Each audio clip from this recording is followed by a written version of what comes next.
Oke, Assalamualaikum warahmatullahi wabarakatuh. Salam sejahtera, sehat selalu dan sukses tentunya. Seperti yang pernah saya ceritakan ya. Pada saat itu mau review gagal ketemu begituan. Terus ini saya posisi di rumah teman. Kebetulan belakang rumah ini juga tempat saya makan, tapi sepertinya cuacanya kurang mendukung kalau kita mau periksa atau bikin konten ke sana ya. Jadi seperti yang saya ceritakan, saya akan menceritakan tentang pengalaman saya dulu dari yang tersesat di hutan, gedung asrama tempat saya menganyam pendidikan waktu itu yang ada penghuninya, dan sampai sekarang gedung itu masih ada. Saya yakin termasuk penghuni. Oh ya, ini ada rekan saya, cuman dia agak alergi dengan kamera, nggak masalah. Mungkin akan ikut menanyakan sesuatu yang sedikit aneh juga ya tentang yang saya alami. Jadi hari itu berawal dari terpilihnya saya jadi siswa ya. Satu desa tuh diambil ada dua orang gitu. Jadi sudah itu berkumpul di perusahaan tersebut, kami diantarkan ke kota untuk mengikuti pelatihan upgrade manpower. Kebetulan saya ngambil jurusan teknik pendingin, sekitar 20 orang ya. Untuk teknik kelas sekitar 40 orang. Berangkatlah kami dengan 3 bus, termasuk peserta cewek dan peserta cowok. Rame-rame karena semangat. Sampai di tujuan. Sampai gedung itu tuh asrama tuh rasanya tuh udah beda ya. Soalnya sampai ke situ tuh kelihatan gedung itu kuno, besar dengan halaman luas sekitar 1 hektar. Di belakangnya memiliki pagar tinggi dan agak jauh dari perumahan-perumahan warga gitu. Jadi pemerintah jarang ditempati. Gedung atau asrama itu hanya ditempati setahun sekali kalau lagi ada acara pelatihan. Turun dari bus berebutlah kali kamar aja.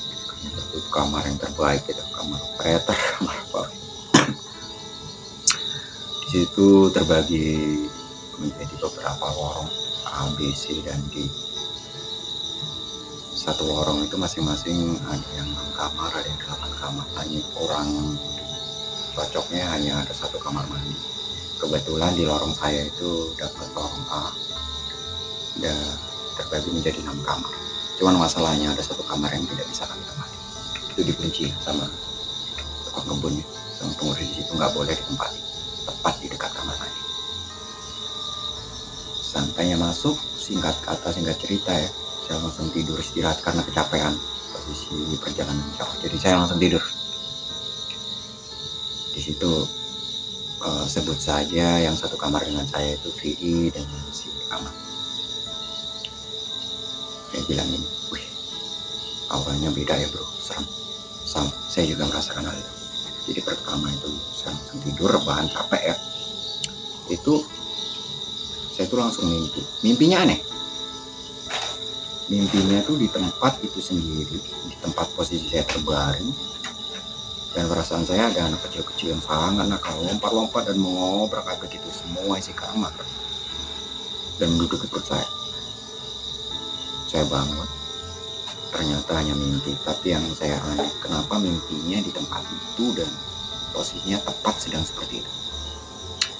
Ya berhubung saya lelah, saya tidak terlalu memperdulikan. Saya langsung lanjut istirahat dan beres-beres kamar. Besokan harinya kami berangkat ke tempat pelatihan, ya menyusun schedule dengan dosen, berkenalan, menyusun jam-jam kita pelatihannya berapa, pulang dan istirahat jam berapa gitu ya. Dan pulang terus aktivitas. Nah, tepat di malam ke-7 teman-teman. Di situ ada sekitar 60 ya siswa cowok. Kalau siswa ceweknya di bagian komputer itu nggak dekat dengan asrama kami, lumayan agak jauh. saat itu belum tahu kenapa cewek dan cowok dipisahkan, gak gabung, sementara gedung itu masih luas dan masih banyak kamar kosong. Malam ke-7 itu udah jam 11 lewat ya, sampai hampir jam 3 itu terdengar suara seperti orang militer, pukul memukul meja, orang berantem, menjerit, menyanyi, dan banyak lagi. Jadi cukup gaduh dan berisik, mengganggu jam istirahat kita. Dan suara itu berasal dari lorong C, lorong B, C, D, maksudnya dari anggota teknik kelas. Kita beberapa teman ada yang kurang terima ya, mau emosi, mau dibilangin gitu maksudnya, kita mau keluar. Sebelum saya membuka, kita maksudnya beramai-ramai sebelum buka pintu, mereka udah mengutuk dulu. Dia bilang, "Woi, udah malam, jangan ribut," kan. Kami buka pintu, saling protot. Kami heran, kami yang mau marah, tapi kenapa mereka yang marah duluan? Emangnya ada apa? Siapa yang ribut? Bukankah kalian yang ribut? Jadi kami agak bingung. Nah, di situ saya punya solusi begini. Karena menurut saya ini cukup janggal ya. Begini aja bro, jangan ribut, jangan berantem. Ingat kita itu satu pelatihan dan kita masih lama waktunya. Bagaimana kalau anggota kami kamu bawa ikut ke lorong kamu satu dan anggota kamu ikut kami satu? Oke, katanya. Nah, kembalilah kami ke tempat tidur masing-masing. Dan benar, kurang lebih 1 jam kemudian terdengar lagi suara-suara gaduh itu. Akhirnya kami keluar lagi, berkumpul lagi dengan anggota teknik pendingin dan anggota teknik kelas. Saksi-saksi kami berdua tadi langsung bertukar lagi dan langsung bicara. Benar, benar. Suara itu terdengar dari lorong kita. Begitupun saksi satunya mengatakan yang sama. Dan mulai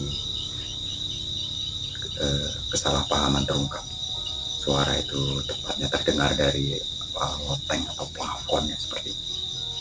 Ya, akhirnya kami masuk kamar lagi, balik seperti tidur dan campur ketakutan ya. Karena tertidur juga deh. Besok-besoknya seperti biasa kami melanjutkan latihan seperti biasanya.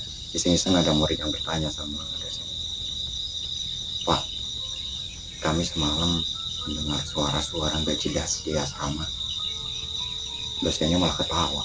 Dia malah bilang kalau ada siswa yang berani tidur di lorong C, Bapak acung jempol. Cuman gitu doang. Jadi kami bingung, gimana maksud Bapak? Sepertinya Bapak dosen ini menyimpan rahasia, kayaknya dia tahu. Karena kurang puas dengan info tersebut, kami kan ada cateringnya sehari 3 kali. Nah, kami bertanyalah dengan ibu catering tadi, "Bu, tapi catering itu nggak satu asrama ya, kita pindah gedung sebelahnya gitu, lumayan agak jauh juga. Dan itu sebenarnya ada apa di situ?" Pertama kali dia bilang sih nggak ada apa-apa, santai-santai aja, hanya saja gedung itu kayak serem gitu, nggak pernah ditempati karena itu milik pemerintah. Nah, pertama kali, tapi terlihat wajahnya itu sangat merahasiakan sesuatu. Malam-malam berikutnya, teman saya si Ahmad, kebetulan hari itu gerah ya, jadi saya buka jendela, saya mainan handphone. Satu kamar tadi terbagi 3 ranjang dan 3 siswa di tempat saya. Ya, si Ahmad dan si Fri tadi. Nah, si Ahmad tadi itu tuh melotot ke sana, melotot, benar-benar melotot histeris. Aku heran, ada apa Ahmad? Dia nggak jawab. Tiba-tiba langsung terlungkup, merem-merem dan mencakar-cakar kasur. Cukup mengherankan. Akhirnya saya tahu HP dan saya panggil-panggil, saya colek kan. Dia tetap nggak peduli, tetap menggeram-geram sambil terlungkup. Saya bingung, saya sama Vicky tadi bingung, akhirnya panggil siswa lain. Kami berkumpul dengan mereka, tetap aja kayak gitu. Kami ingin berusaha membangunkan dia, tuh badannya tuh berat banget, super berat, tetap bergerak sambil kaku gitu. Akhirnya saya baca sebisa saya, tiba-tiba tuh langsung duduk gitu, kemudian dia melihat kami satu persatu dan dia bilang, "Pada ngapain ngumpul?" Bukannya kami heran, Barusan segaduh itu kok malah bangun, terus kemudian dia buka baju, kebas-kebasin, gerak langsung keluar ke teras. Sampainya di teras, saya ikutin. Mat, kamu tadi ngapain? Langsung dia terperangah melotot. Wih, bro, langsung lari lagi masuk kamar. Jadi saya bingung dong ikutin dia ke sana kemari. Tutup jendela katanya. Oke, kita tutup. Coba cerita. Kelihatan ketakutan banget. Tadi tuh tau gak? Ada cewek ngeliatin kayak ngintip kamu mainan HP ya. Tapi mukanya pucat banget, matanya putih. Terus pas saya ngeliat, malah dia tuh bisa menerobos jendela itu, terbang ke arah saya. Dan disitulah dia mulai bangun. Akhirnya jadi mikir juga saya. Cukup benar ya ternyata. Siangnya seperti biasa Kak, karena kamar mandi satu ya, kami gantian mandi satu orang. Terdengarlah suara merdu banget seorang cewek menyanyikan lagu jauh, ingat sekali kan, dengan gitar kenceng banget di lorong lain. Dan aku bilang ke anak, Mat, woi, itu loh ada loka, kataku. Buat dikasih kenapa? Mintain nomor handphone kek, kataku. Sambil di kamar mandi aku ngobrol teriak-teriak begitu. Dia tuh nggak jawab. Setelah saya selesai mandi, cantik nggak cewek itu? Ngomong apa lo? Tadi nggak denger ada suara cewek ngamen sekencang itu? Nggak kamu kasih? Siapa yang ngamen? Loh, nggak ada suara apa-apa.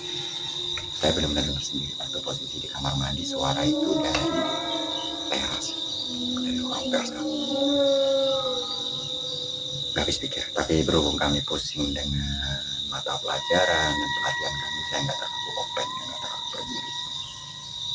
Tapi sebenarnya saat-saat tertentu terpikir juga. Esoknya, ya seperti biasa latihan.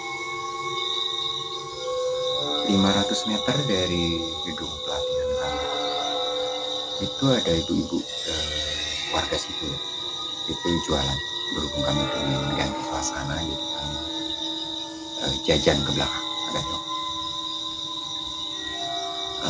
Ibu itu lumayan agak cerewet, dia banyak tanya. Di situ mulainya terbongkar. Dari mana, gimana? Oke, jawab. Terus kami tanya, itu dulu tuh sempat ada kejadian yang ya begitu deh. Nah, kami kan penasaran, akhirnya kami sering jajan dan belanja di situ karena mereka bersaing, karena kita murid cukup banyak. Jadi kami penasaran dan haus akan info itu. Akhirnya banyak murid yang belanja ke situ, jajan ke situ sambil nanya. Nggak ada siswa ceweknya kan? Ada Bu, tapi nggak di asrama sini. Nah, betul kan? Dulu digabung. Nah, itu kan kami makin penasaran, kenapa Bu nggak digabung? Iya, padahal itu C dengan D masih kosong dan banyak lorong, banyak kamar. Mulailah dia cerita sedikit ya, dulu tuh ada kasus dulunya seperti itu, digabung dan ada perkosaan katanya. Ibu dulu masih kurang jelas ya karena ibu orang baru rasanya. Oke lah, karena udah sedikit dapat info, jadi kan kami tahu kenapa asrama putri, maksudnya siswa putri nggak digabungin dengan siswa pria, sementara gedung masih banyak kosong kan, dan cukup luas. Di situlah kami terjawab, oh ternyata dulu sempat ada terjadi hal itu. Lain waktu kami jalan rame-rame sama teman-teman, cari pulsa di sebuah konter ya, di pinggiran kota agak jauh, sambil cari udara segar. Dari mana Mas? Dari gedung maaf saya tidak berani menyebutkan nama gedung itu karena gedung itu masih ada sampai sekarang, dan saya takut jika saya menyebutkan gedung ini nantinya akan ada siswa yang tidak berani ke situ atau keberatan untuk mengikuti pelatihan di situ karena cerita saya nggak ingin terjadi hal sesuatu. Yang jelas gedung itu masih berdiri kokoh sampai sekarang. Itu dibangun dari tahun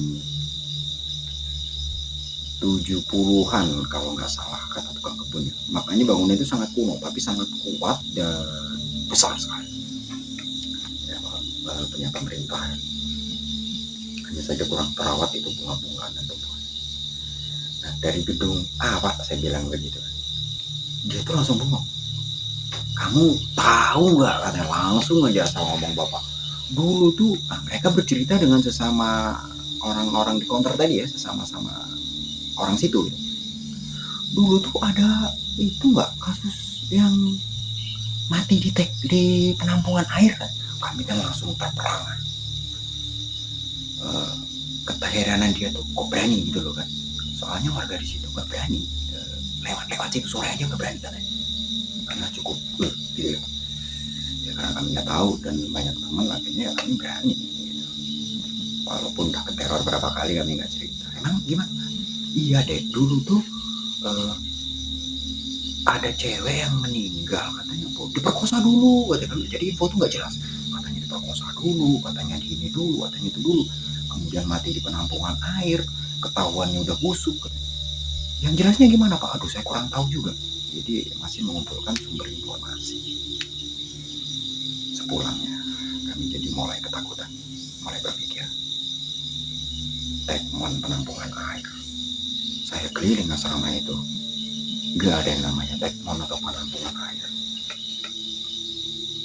Jadi akhirnya kami ke belakang, tempat kami belanja lagi ya, tempat kami jajan, ke tempat ibu yang cerewet tadi. Dia juga bilang, Bu, gini maksudnya, kami bilang, kami tahu dulu ada kasus kan yang sempat terjadi pembunuhan, nggak tahu pembunuhan apa yang jelas itu. Oh iya dek, kamu tahu, ibu nggak bilang loh, tapi nanti dikira ibu jadi provokator atau lain sebagainya. Enggak Bu, enggak, kami udah pada gede kok. Cerita lah dia bahwasanya sempat digarap mungkin ya, terus kemudian si cewek tadi putus asa, jadi si cewek tadi mungkin bunuh diri kan. Tapi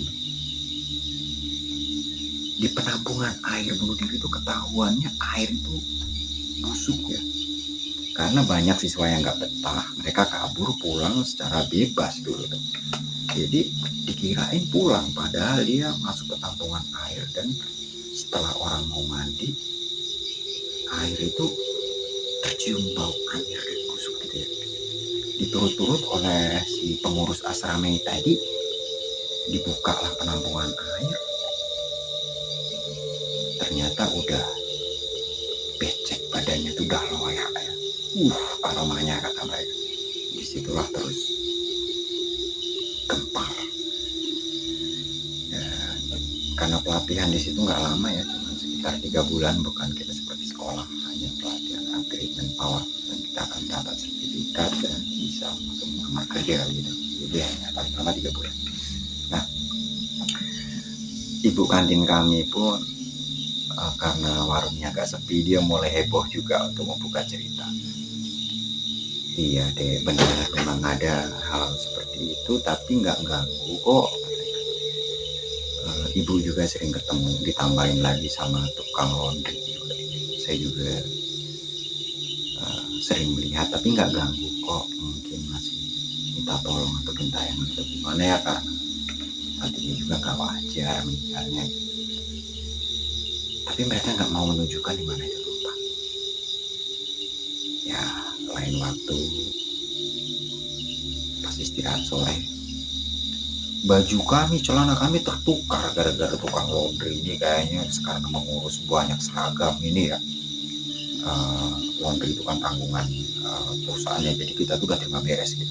Nah itu tuh tertukar jadi kekecilan, kebesaran, kaos kaki yang warna-warni. Jadi aduh, padahal udah jelas-jelas ada nama, tapi terpaksa kalau baju ketukar kita harus nyari ke teman satu-satu. Bro, baju nama ini ada nggak? Ini baju siapa ini? Akhirnya saya jengkel beberapa temen ya. Akhirnya kami mencuci sendiri, kami jemur sendiri. Bikinlah kami jemuran, beli kawat di belakang asrama. Setelah menjemur pakaian, kami bersantai dengan si Ahmad dan si Vei tadi. Itu yang kebetulan kemana-mana terus bersama. Nah di situ tuh kayak rumput hijau gitu ya, di belakang itu sekitar 15 meter ya. Itu kok ada seperti rumput menggunung dikit gitu, seperti bulat. Apa itu ya, kok nggak rata? Lainnya rata, bagus, itu nggak rata. Memang di sekitarnya bunga-bunga yang seperti ada serem gitu, karena nggak dirawat itu bunga sampai sebesar itu gitu. Nah, saya tengok itu rumput yang menggunduk tadi kok ada besinya. Iseng-iseng, apa nih Mak? Kayaknya saluran air mungkin. Jangan-jangan. Betul, saya buka. Oh, ternyata benar. Itu adalah penampungan air untuk asrama tersebut. Cukup besar sekali dan wajar saja, bukan cuma orang ya di situ. Kalau 20 orang aja bisa masuk kayak. Disitulah tempat mereka tempat ditemukannya mayat yang udah busuk itu. Wajar saja. Saya cari tekmon keliling itu nggak ketemu, ternyata di situ. Wah, super ketakutan. Kami sangat ketakutan karena kami mulai tahu di mana kejadian-kejadian itu kan mulai terkumpul informasi. Dan setelah terkumpulnya informasi, kami mulai tahu kan di lorong kami ada 6 kamar. Kami nggak habis pikir kenapa kamar yang satu ini nggak boleh dibuka. Dan benar, setelah nggak lama kami mau lulus, Ibu Kos itu cerita, itu adalah kamar cewek tersebut. Dan setiap yang menempati kamar itu siswa, kan setiap tahunnya ada siswa ya, jadi bukan cuma kita-kita aja yang menempati kamar itu, selalu keseruan. Disitulah kamar itu dikunci paten, gak boleh dibuka, karena benar-benar tempat itu. Lanjut cerita yang lebih menegangkan lagi, panggil saja si Aduk, teman saya ini. Dia di teknik kelas hari itu, karena tahu sendiri ya, waktu belajar ngawas pertama kali di mata itu kan sakit, bengkak matanya. Itu aku nggak berangkat bro, buset, berani bener, bodoh. Nah, nggak berangkat ya. Nah, dia itu tidur di asrama sendiri. Sepulang kami pelatihan, dia udah nggak ada. Kamarnya berantakan seperti orang terburu-buru dan berlari, pergi buru-buru gitu. Kemana sih Aduk? Mungkin belanja, cari makan atau lain sebagainya, atau ke market mungkin. Kami telepon, bro, kamu di mana? Soalnya takut siswa hilang lagi. Ditelepon, bro, udah pulang aja katanya. Maksudnya apa? Ada apa? Udah katanya, aku lihat sendiri, jangan, itu gedung angker lah. Karena telepon, dia udah di kendaraan, sambil histeris ketakutan. Katanya siang bolong itu pintu dibuka, diketuk ya. Sebelum dibuka udah terbuka sendiri. Nah, terus dia kan sakit mata, nggak terlalu jelas, tapi karena berhubung mungkin ada temannya pulang atau apa ya, padahal belum jam pulang, sekitar jam 9 pagi kan. Dibuka itu katanya badan cewek itu udah nggak berkaki, busuk gitu ya, bener, matanya putih, busuk, rambutnya panjang dan nggak ada kakinya. Dia melayang siang bolong. Disitulah dia benar-benar trauma. Cabut hari itu juga nggak tahu gimana ceritanya, pokoknya di telepon itu memperingatkan kami pokoknya bro. Semenjak kami semua mendengar telepon dari si Aduk tersebut dengan banyak teman-teman tadi, setelah itu gak ada yang berani di asrama itu kecuali beramai-ramai. Jadi ketika berangkat pelatihan, kami lari semua, ikut semua, nggak peduli kaos kaki ini, sepatu belum kepake, woi tunggu, udahlah, tinggal lari. Saya lari sambil bawa kaos kaki, sambil make tercancik-cancik, satu make satu lari karena saking takutnya pagi hari itu. Sepulangnya pun begitu. Jadi apa-apa kita rame-rame. Ada yang main poli, ada yang ke mall, kita juga ikut pergi. Pokoknya kalau gedung itu kosong, gak ada yang berani tinggal gedung itu. Begitupun pulangnya, kita pulang, anggota lain belum pulang, kita nungguin dulu di depan lapangan ya, jauh dari gedung itu. Bener, nggak berani deket-deket gedung itu. Setelah udah pulang ramai baru. Benar-benar menegangkan sekali. Terlihat ibu kos itu mulai agak nggak enak karena kami mulai benar tahu gimana cerita tempat itu. Dan malam berikutnya teman-teman, benar-benar kami siswa sebanyak itu, bro, capek tiap malam keluar terus, kita santai aja yuk, rame-rame, ya udah ayo kompak. Kan ada taman kecil ya di halaman luas tadi itu, ada tunggul yang dipotong itu karena mungkin pohonnya terlalu besar, tapi udah agak lapuk karena terlalu lama. Di situ benar-benar terlihat seperti perempuan sedang duduk, dan kami sebanyak anak siswa, anak pelatihan tersebut melihatnya. Janggal, ketakutan, tidak terjawab, bingung, bercampur. Ya udah masuk aja, tidur. Beberapa anak memberanikan diri untuk melihat lagi, benar udah gak ada. Dan esok paginya ya, kita mau berangkat latihan, bener-bener kami tepak-tepak itu tunggul, nggak ada di situ. Nggak ada benda putih seperti orang duduk, itu tunggul pendek banget. Cukup menyeramkan sekali. Hari-hari mulai terasa sangat lama setelah terbongkar dan terungkapnya hal tersebut.